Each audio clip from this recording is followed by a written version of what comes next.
When she was alive, she was external to me. She was a person in her own right, as we all are. But when someone you love dies, it's like they go inside you and they become internal in the way that you are and be and relate and cook and decorate your house and communicate. And one of the things that I personally really enjoy, nobody else would know about this, is that I often find myself with an intonation in my voice or a hand gesture, which I know because she's my sister, is exactly the same as her. And I suddenly said, wow, that's exactly how Nell would have said that.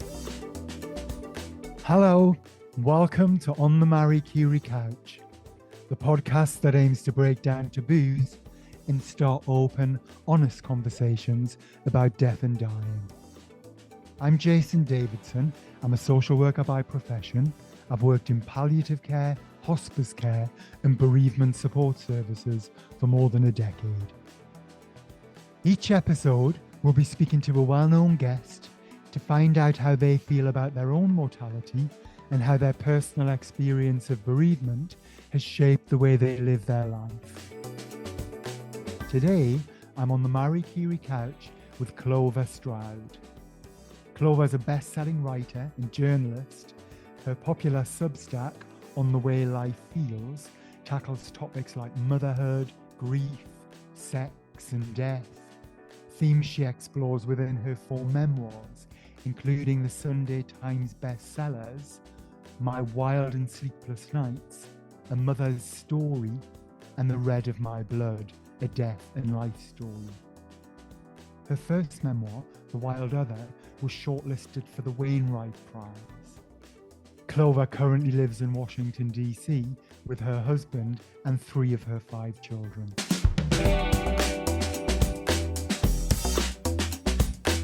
Clover Stroud, welcome to the Marie Curie couch. Thank you, Jason. It's lovely to see you. It's lovely to be here. What a privilege for me to be part of this conversation. Good, how are you? I'm fine. I'm living in Washington, D.C. at the moment. I mean, I've been living here for the last couple of years and I've just got my kids to school and it's sort of hot autumn afternoon. It's very, very hot here at the moment. And I take my dogs for a walk first thing and I walk through the parks just sweating a lot, basically, because it's very humid. And I'm 50, so I sweat a lot.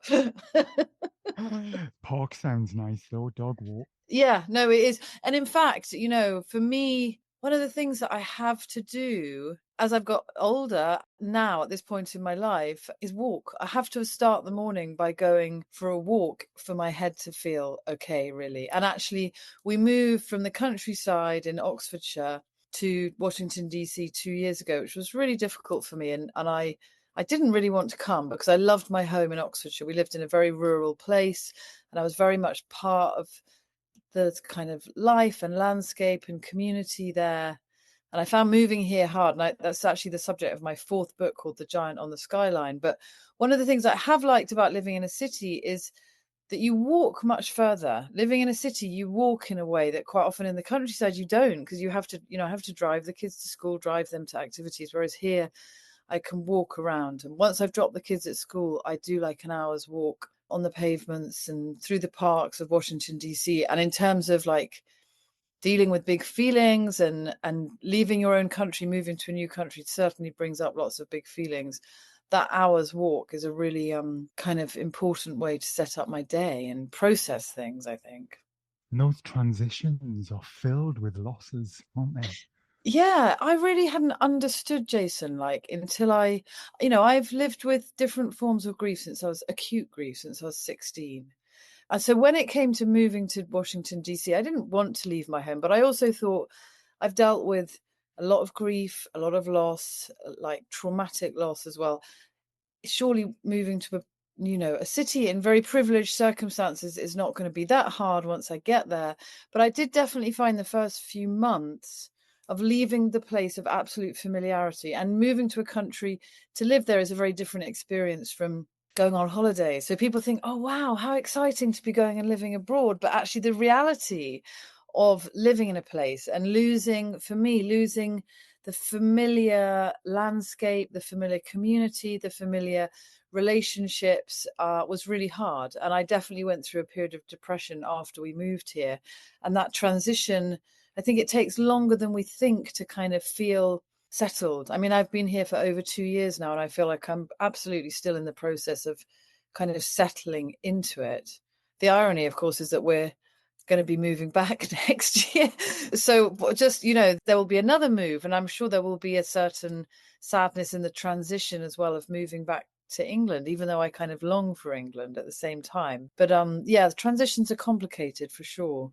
One thing I did want to ask about that actually before I asked my first question was, I think all of those connections you had in Oxfordshire after being there for so many years, and actually part of those connections were family connections, and well, in the UK, but also grief connections as well. And so you're leaving them behind as well, aren't you, in a Yeah, sense? yeah. Or you're not leaving them behind. What do you do with them? I mean, What do how you do do you with pack them in your case? Yeah, no, it's a really, really complex and subtle and important question, that. And I definitely felt so in 2019, my sister died from cancer after she'd had cancer for 3 or 4 years. She died very suddenly.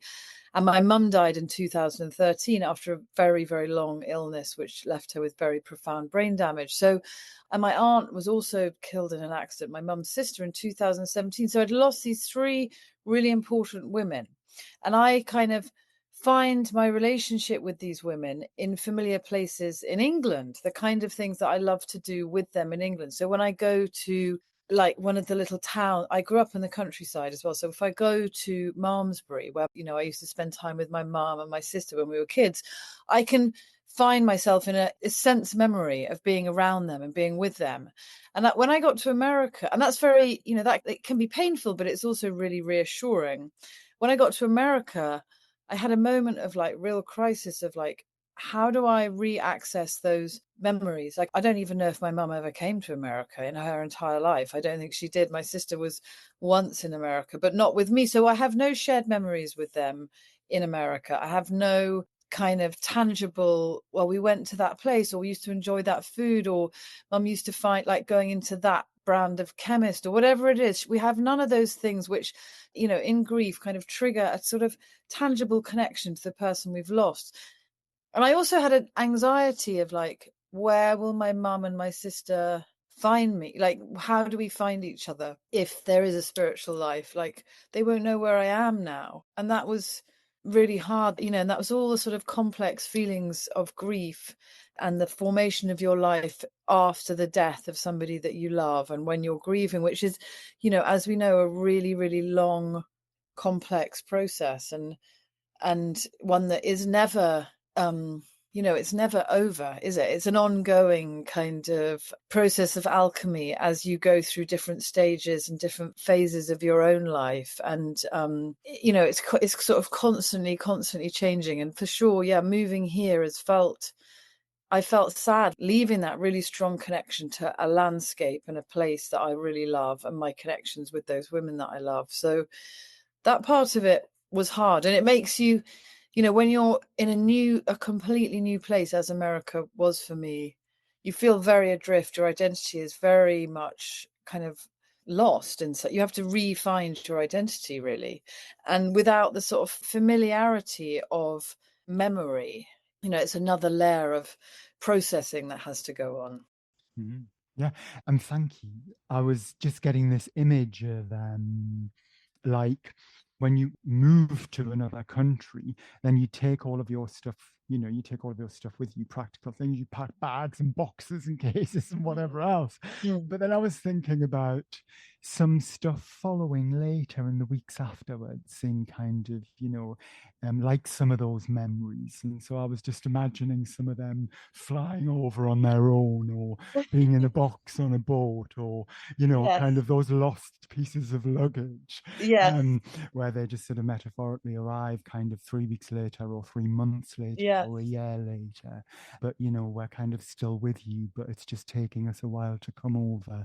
And so we'll follow you on. You go and we'll follow you on. Yeah, that's just what I was thinking about. That's a lovely image. That's a really lovely image. It's actually also made me think about, you saying that has made me think about one of the things that happens in grief as well, which is that, and I've become really aware of this as the time since my mum and my sister died has moved forward, which is that, you know, so much time is passing that there is that sense as well of like, and also because they both died, and I think this is really profound. Nell, my sister, died just before the pandemic. You know, she died like 3 months before the pandemic. So I never had any conversations, you know, during the pandemic, we were all talking about how weird the world is and what this thing was and all of our changed lives and isolation. And I think that we can all agree that the world has changed quite profoundly in many ways since the pandemic, in many, you know, bad ways, honestly. And but then also, so I never had a conversation with them about that. But also, I am really, really aware of, I am creating, and I'm, you know, I was 50 recently. So I've got 5 children. My eldest is 25. So they're 9, 11, 13, 22, and 25. So it's a big age range.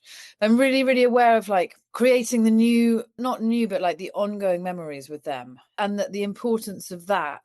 And I remember somebody saying, actually has said to me, which I always find has really, really struck me about grieving, which is that you have this like profound longing for the person who is gone. You want to be with that person so much. You would do anything to be with that person. But there is also something really important that you have to do, which is to go on loving the living and attending to your relationships to the living as well. And I think that especially when you've got people who need you, like somebody who's vulnerable, younger children, you know, elderly parents, that thing of like, and I'm at an age, I'm 50, where I'm sort of needed by quite a lot of people, I suppose. I've still got a big family, and the need, whilst I am grieving and in a sort of weakened state, I suppose, because of it, you still need to go on giving out the love and creating the strong relationships. And I think that, and obviously further on in the process of grieving, that becomes easier. You know, in the first few months after my sister died,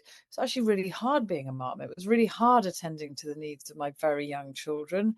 And I think now, as time passed and grief does change shape and it does become less acute, of course, to deal with than in the first few months, that there is that real importance of nurturing those relationships with the living. And I'm really aware that I'm making these memories with my kids, and you know, one day later on in the future, they'll be talking about that time we were in America. You remember years and years ago when we were living in America? And that will become like the beautiful, important memory. And so I feel very aware of that at the moment, like of my relationship with my children, and keeping those relationships strong and nurtured and healthy.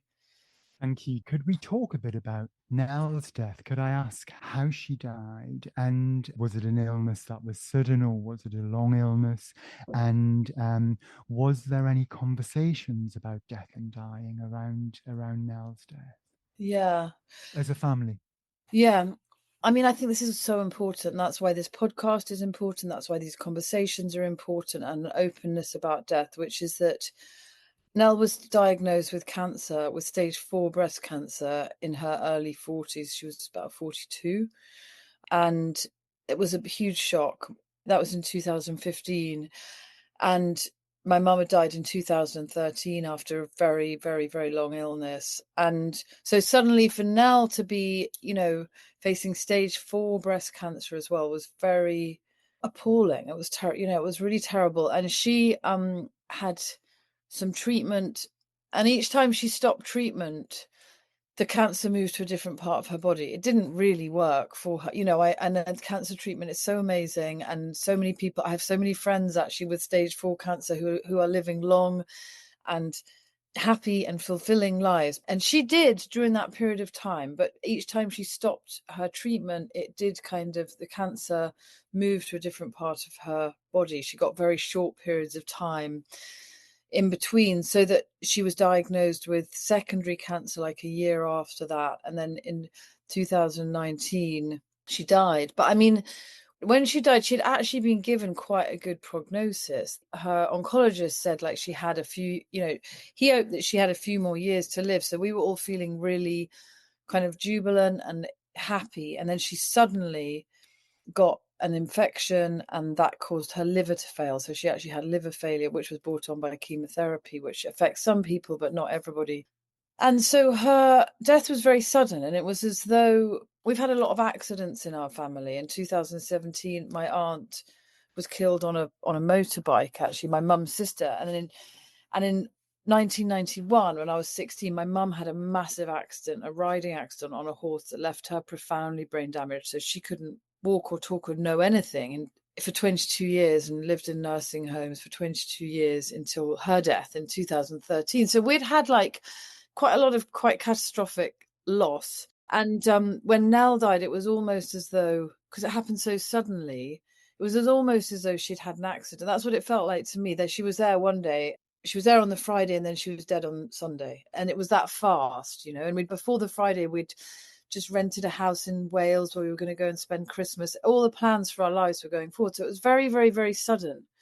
And one of the things that I really regret is that Nell and I, before her cancer diagnosis, didn't talk about death more, and didn't really, we did talk about it in glancing ways, and we did talk about it in humorous ways, because sometimes having a bit of humor is quite an important way to kind of undercut the solemnity, you know, the seriousness of it. Sometimes having a joke. And we used to do Halloween together, and we would quite enjoy, in the last few years actually, Nell used to do this thing where she'd like cover the table with candles and leaves and shells and rocks, and we'd do this thing called a death table. But we didn't really talk about death and what it really means, and what do you really think happens, and how do you really want to be remembered. And do you think that when I see a blackbird, do you think that will be you, or do you think that will just be a blackbird? And do you think, you know, what are your kind of real thoughts about it as the person who is living?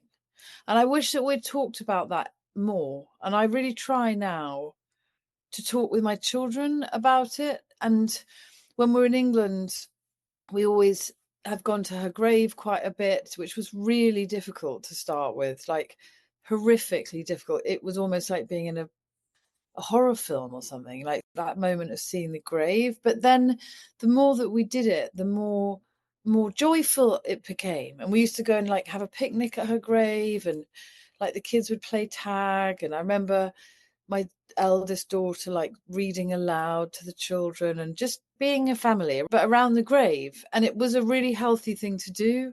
And I'm really pleased because it sort of created a sense of normality rather than something solemn and dark and deathly around her death. You know, it was almost like a sort of, and it helps, it was in a really lovely corner of a little graveyard. So it was a nice little place, but it almost became like a living place, like our relationship with that place, with her grave. And I think that's really healthy. And I think the more that people can do that, and more that people can have those relationships. And so I talk, you know, those conversations, I mean, and I talk with my kids quite a lot, and like joke about it, and try and bring the conversation around death into the conversation around life.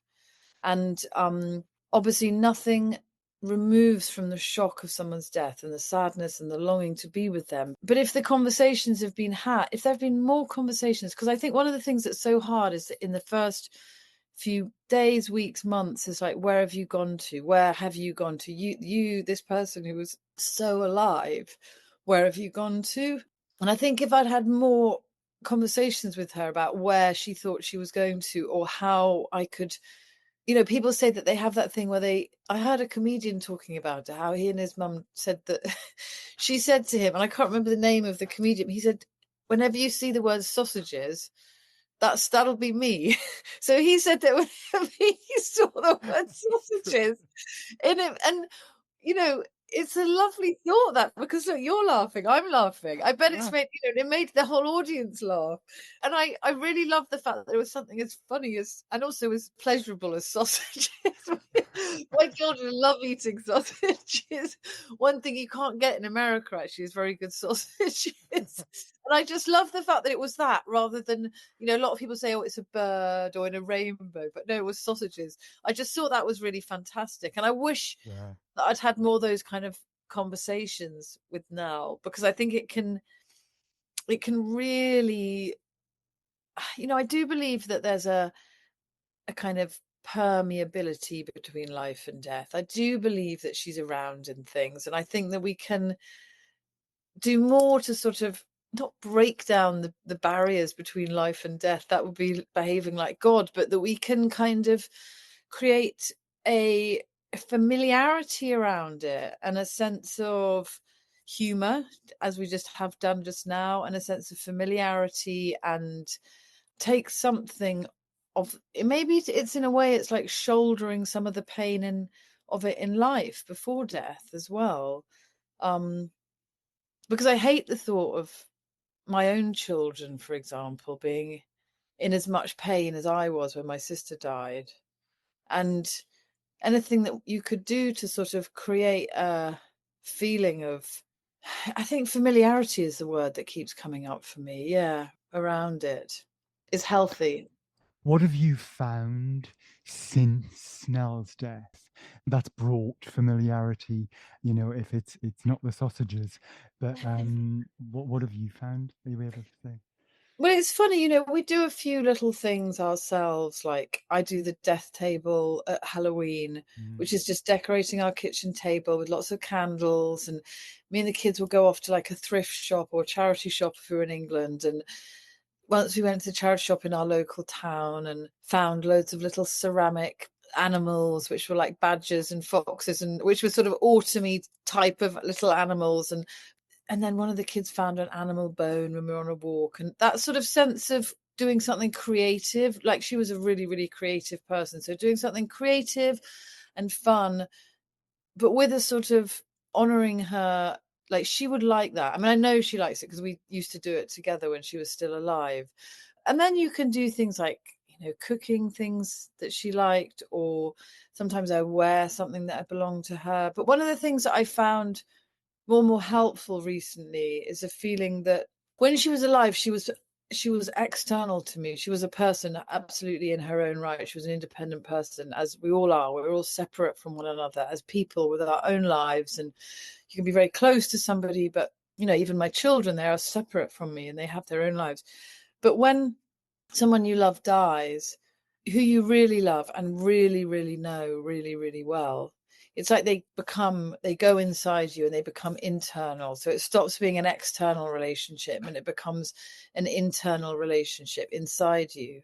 And it's in the way that you are and be and relate and cook and decorate your house and communicate. It's in that is kind of what grief becomes, I suppose, and your relationship with that person becomes. And one of the things that I personally really enjoy, which I take personal pleasure from, nobody else would know about this, is that I often find myself with an intonation in my voice or a hand gesture, which I know because she's my sister, is exactly the same as her. And I can feel it. And it's like, and it happened to me last week, and my husband said something to me and I reacted to it in a certain way.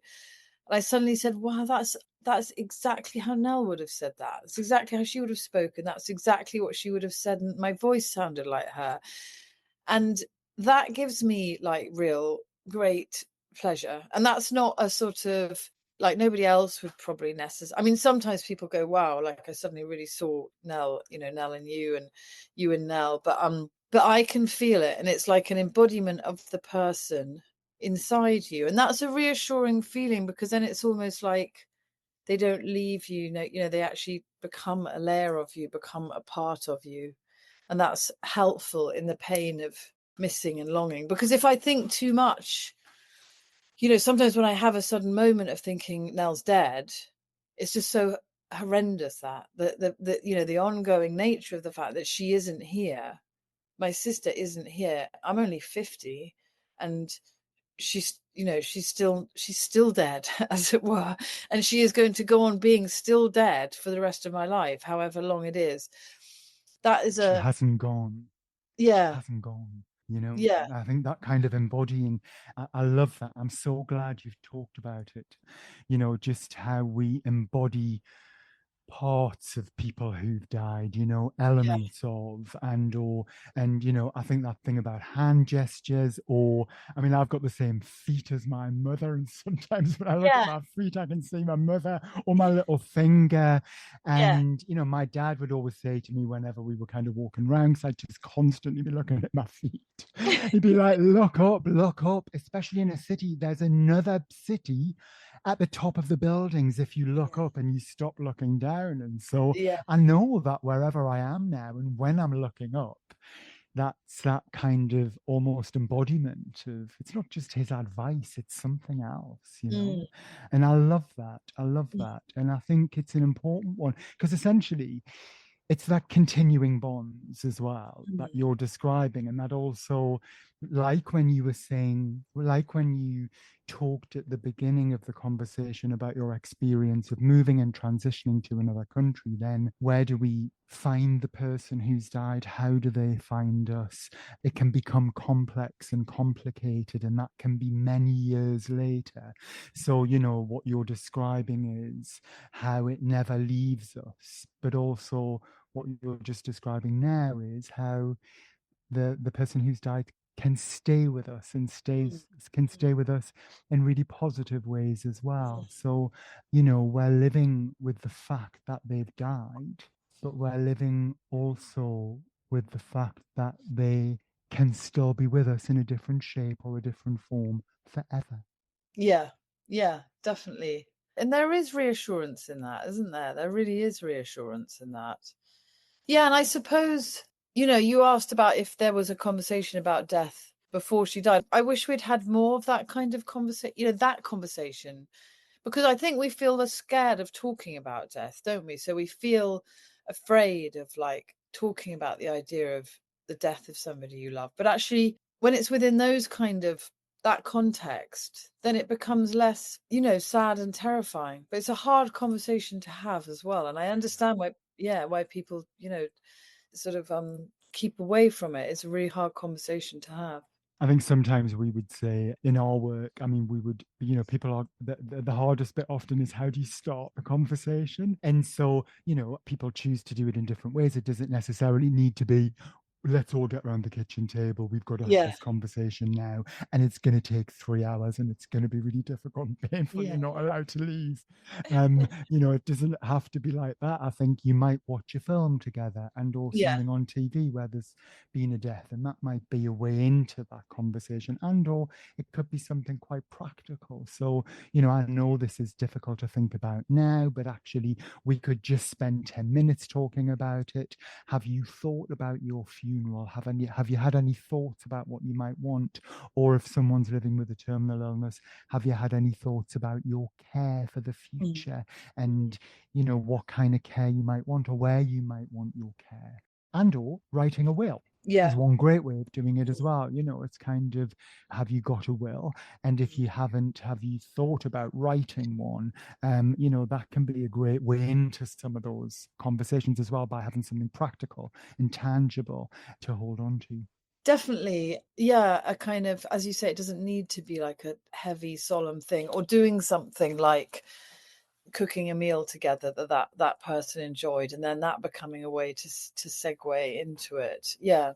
And it can be fun then, almost, and or talking about, I mean, maybe this sounds a bit morbid, but sometimes you think, what would I like my funeral to be like? And that then makes you talk about songs you loved or moments that were particularly significant. And I think it's really positive. And the more that it happens, the less weird, scary, dark, confusing it becomes as well. So my children now are quite good at talking about it because I've sort of spoken to them about it so much that we can kind of, chat about it. And the idea of what will happen, when I die, or I think it is. I mean, I think also because they've experienced quite a lot of loss with Nell, as with with my sister. So we have found ways of talking about it with them. And I think with children, they do experience it in a different way to adults. And I was listening to Julia Samuel, the grief therapist, who's so brilliant, and she said for children it's like, and this has been a really helpful image, like it's like jumping into puddles. They can jump into the puddle of grief, but they can jump out of it quite quickly and sometimes more easily than an adult might do. So they will experience grief really intensely, but then they can immediately sort of move on to the next thing as well. And that's been quite helpful in terms of conversations with the children and thinking about the way they process it.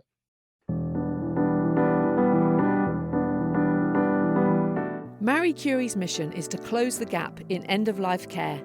We're here for anyone with an illness they're likely to die from, and those close to them. Whatever the illness, wherever you are, we're with you to the end. Find out more at mariecurie.org.uk. Have you noticed, and I'm just thinking about the children actually being over in the States, but have you noticed any differences between the UK and the States with regards to attitudes towards death, dying, and grief? I mean, what I've found is that people are less inclined to talk about it. Hardly anybody even use the word death. It's very rare in my experience, what I've experienced so far, to hear an American say death or dead. Like the phrase passed away or passed on is always used. And I think it's interesting, and I understand why people don't want to use the word death, because there's a harshness and a solemnity to it.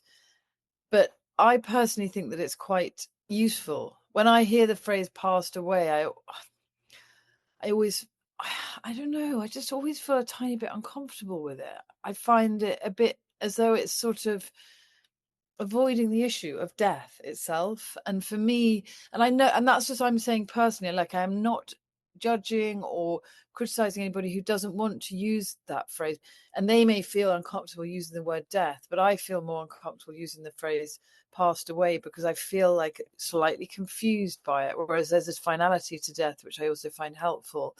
But I think so, that's one of the big things that I found. I'm very unaware of, in England, you do tend to see funerals. If you live in a city, if you don't live in a city, you see funerals happening. I mean, now that you've asked, I've never, ever, and I'm quite an observant person, I have never seen a funeral at all in America. The closest Funeral home? Is there a funeral home? Like the funeral directors on the high street? Yeah. I mean, I think I've seen one. Like, no, I hadn't thought about this, but I haven't seen them. The closest I've come to sort of seeing death was that I went and paid my respects to Jimmy Carter lying in state, because I'm living in Washington, D.C., and he was lying in state after he died. And that was very amazing and solemn. And I went with my daughter, who's 22, and her boyfriend, and we thought about like 11 p.m. at night was like the last. I think he lay in state for like 3 days or 4 days.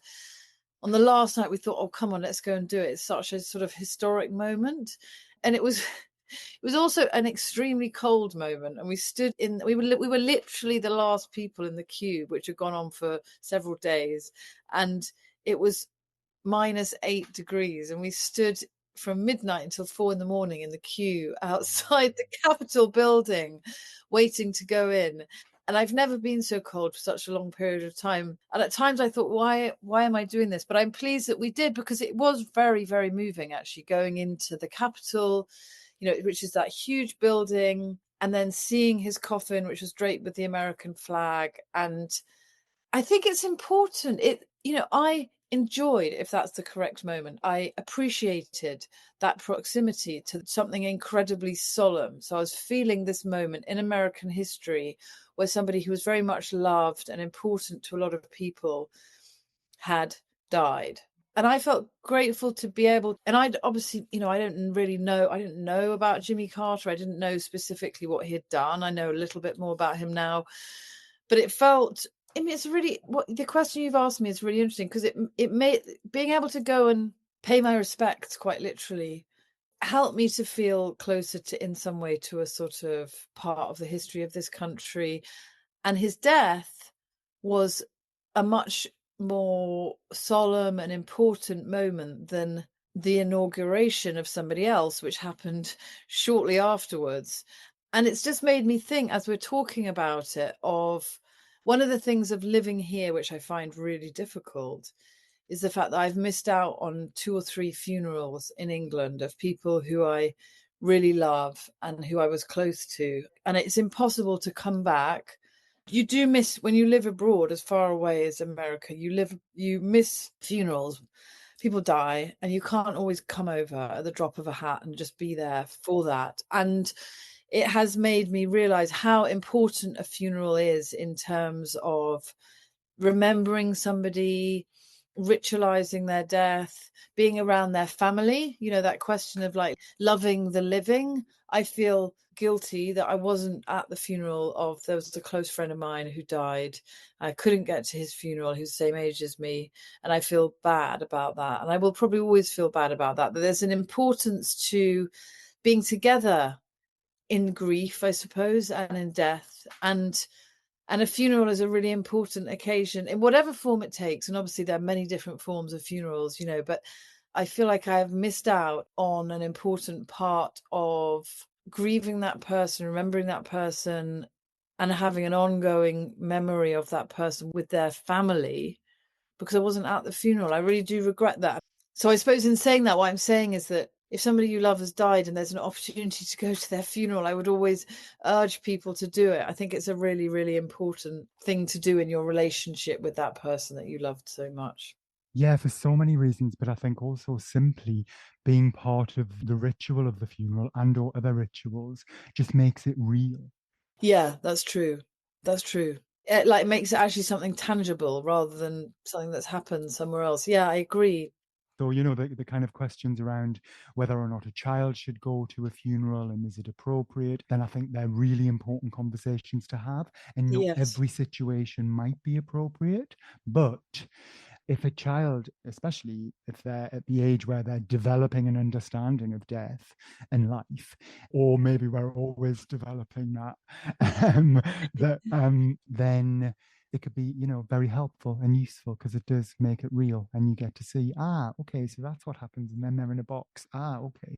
And also I was interested when you were talking earlier about language and what language we use around death and dying. And of course, in our work, but also personally for me, but probably because I've been in this work for a while, then using the words death and dying is being very clear about it. And so, we will provide care to anybody who's dying or grieving in the UK. And actually, sometimes that might include people who understand things in different ways. So, for example, that might be someone with a learning disability.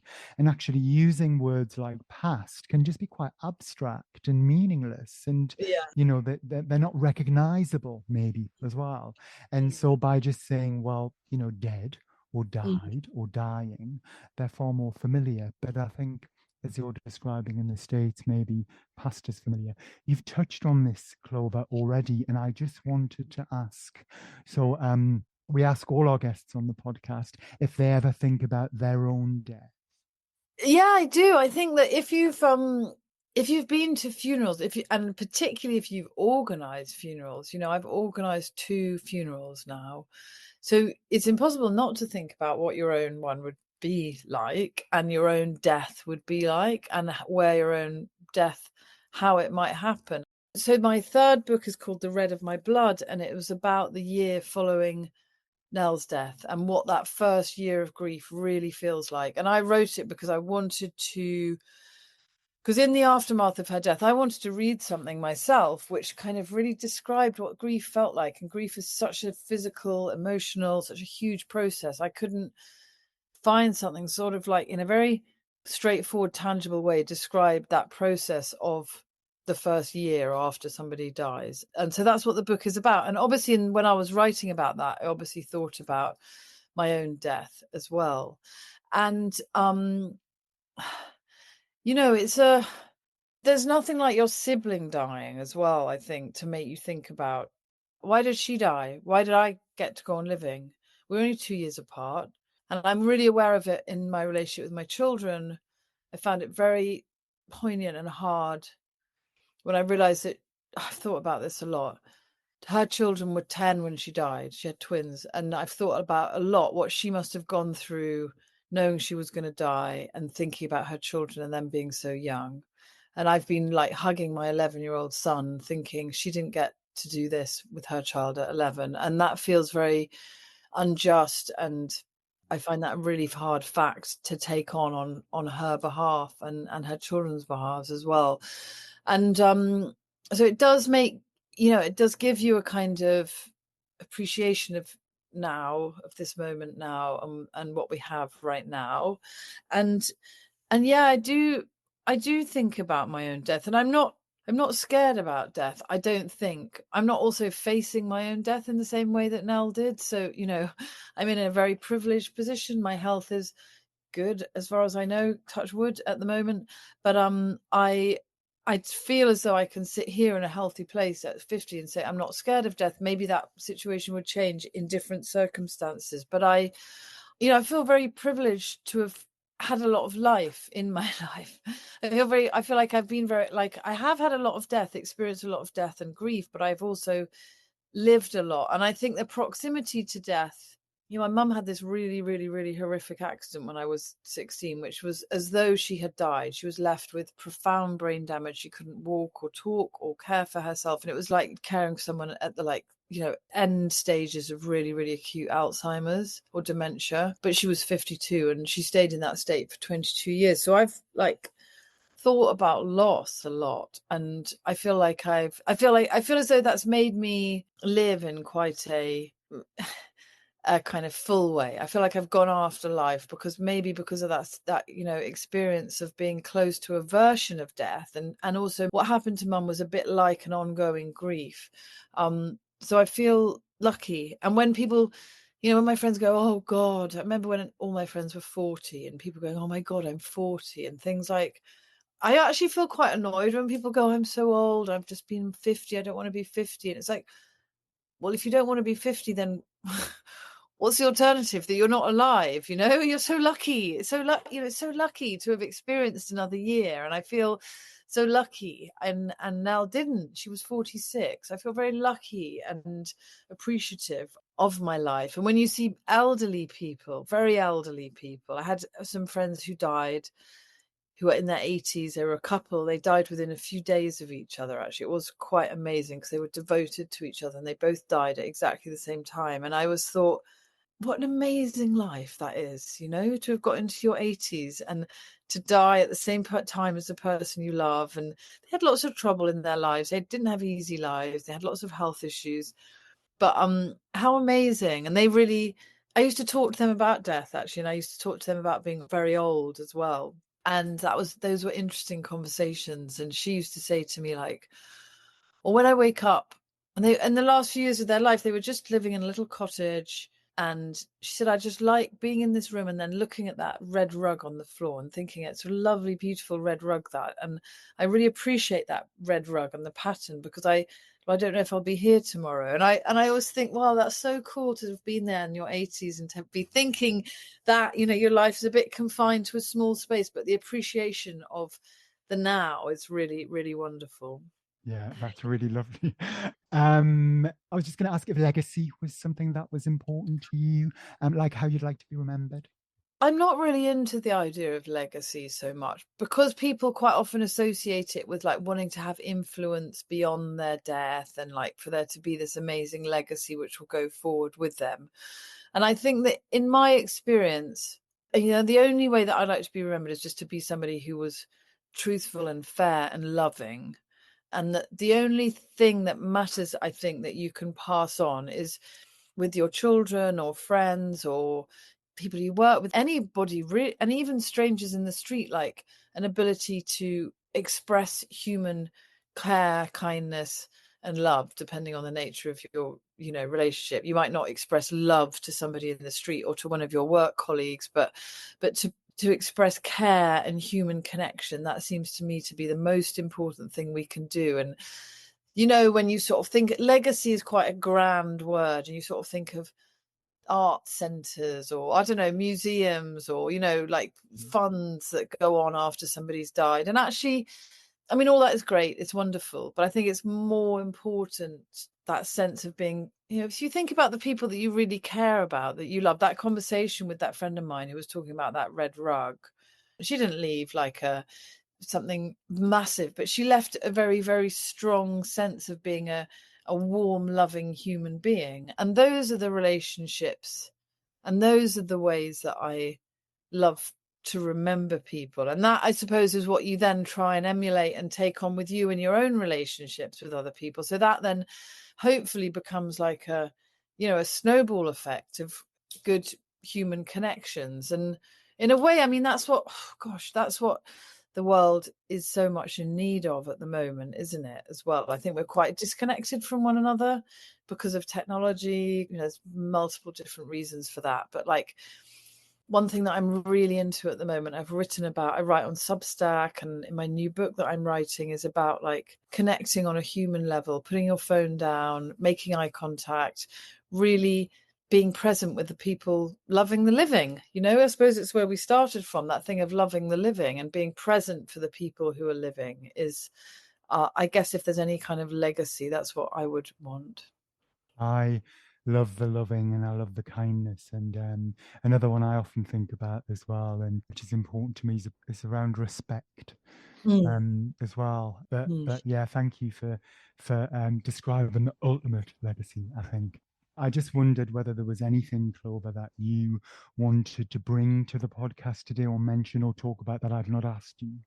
I think it's that, for people listening to this, as I said, I think these conversations are really important. And what you're doing, Jason, is really, really important. And the more that we can have these conversations, and the more that we can kind of support one another in grief. I think that one thing that we haven't talked about really is like how profoundly your life does change. And it does change. And I've been surprised and shocked by some relationships which haven't withstood the death of my sister. And to sort of be kind and loving to people in grief, because we don't know what other people are going through, do we? And I suppose that would be something that I would want people to think about, which is that grief, especially the beginning bit, the first 2 or 3 years, I think it does change after 3 years, but I think those first 3 years you are really living with the day-to-day reality of it. Like, for people to be kind and caring to those who are grieving, because it will be all of us at some point as well. It will be all of us at some point. And I think that thing of presence, like being present to somebody who's grieving. And of course, sometimes they don't want that. Sometimes they want to just be on their own, or, but like to communicate to somebody who has had a recent loss, or even a few years ago as well, that you are there in some way. Because often people talk about the feeling that they can no longer talk about the person that they loved, that, life's moved on and people want you to get back to work and get back to normal. And actually your normal has changed forever. And I think an acknowledgement of that life does change. It does change. And that you have to grow as a individual. Your life, is altered. My life's really different from when it was when Nell was alive. And in many ways, other relationships are deepened and enriched. But you do need care, and not attention. That's not the right word. You need care. I mean, the word that I keep returning to is care, for sure. And so an awareness around that from one another, because as I say, yeah, we will all be, we'll all be bereaved at some point, and it happens to everybody. It's almost like a certainty that we will be grieving at some point or other. And I suppose, yeah, I think that would be the thing that I would be aware of. Yeah, it's a really important one, that all the sort of models of grief, that we get from researchers always talk about, creating a life without that person physically in it anymore. Yeah. And so you're creating a new life and a new normal. And that's the slog. Can be when you're also grieving and feeling the sadness and everything else that comes with it, and then trying to create this new life with this person who's not in it in a physical way that they've always been in it, but will become still in it, but in a different way, in a different form. But that, as you've described, that doesn't come straight away. Yeah, it is. I think you've described it in the right way. It is a new life. The life that you have post the death of the person you love is a different one, and that's hard to take on board. That, as you say, it takes a long time. It does take a long time. But I mean, I think that the thing that I've also learned about dealing with death of my mum and my sister is that you feel closer to them, but you also learn more about yourself. You do learn more about who you are and what you want, and how to create the life you want, and the relationships that matter, and the things that matter to you, and what you care about, and what you want to put your time and energy and your days and your life into. And I think it focuses it helps focus your mind on that in a really positive way. And I think that some parts of my life before my sister have fallen away, but maybe that's a good thing, because I think I am living a life with my children and with my friendships that matter to me, that are more important than ever. And so it's a hard process, but it's a good process as well. Yeah, and I think just one more thing to add to that is what we often talk about on this podcast is that grief is unique to you. So it's unique to the individual. So you've talked about the fact that everybody will experience it and may have already, and for some people, multiple times. But that it's unique to you because it's unique to the relationship you had with the person. So when you're creating the new life, because the grief's unique to you, and you're trying to manage all of your family and look after your young children who actually aren't creating a new life, they're still in their life because their grief experience of grief is very different to yours, because yours is unique to you, because it's based on the relationship you had with the person who's died. And then, let's say Nell, then you're trying to look after all of your children and do all of that stuff that's happening, and grieve and create the new life for yourself, and where Nell will remain in it, but in a different way. Yeah, I think that's really true. And that is a energetic process, isn't it? That doesn't just happen. It requires sort of energy and concentration and will and desire to make that happen. Yeah.